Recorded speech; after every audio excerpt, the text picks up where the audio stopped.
Talk to me about the night of the match, what the expectations for the match were, all that jazz. Supposedly, Warrior tells in his DVD that the production people wanted him to ride the cart to the ring. He was not having that. Of course, he ran to the ring.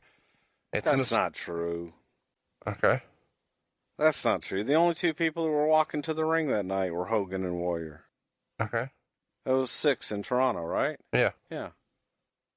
Uh-huh. Again, I did the run sheet, so okay. That was early on. I could never remember anybody saying, I want Warrior to ride the cart. That may be his story he wants to tell or wanted to tell, but... What about the match itself? Who put the match together? Pat Patterson. Pat has a story where he goes to find him afterwards. Do you know that story? I don't.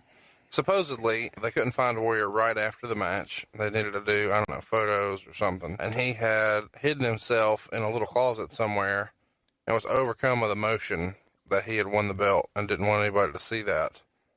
And I found that interesting because everybody seems to think that he was not a wrestling fan. But for him to be really that moved to be in that spot, it lends itself to another side of him, I think. Okay. All right. What'd you think of the match? I thought the match was great. Is that one of the better matches you've seen Hulk or Warrior have? Yes. Yes, I thought it was very well put together. I thought that they executed it, and it told a great story. Did Hogan have a favorite referee to work with back in the day? Probably Earl Hebner and Dave Hebner. Yeah.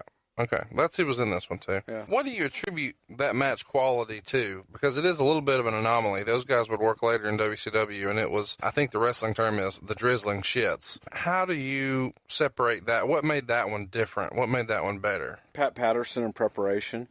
The fact that all three of those guys were able to get together ahead of time and prepare for it and calm everybody down and lay it out ahead of time. Not per se step by step, but be able to discuss the psychology of things and tell the story throughout. And I thought that the story was told beautifully. Yeah, I don't disagree.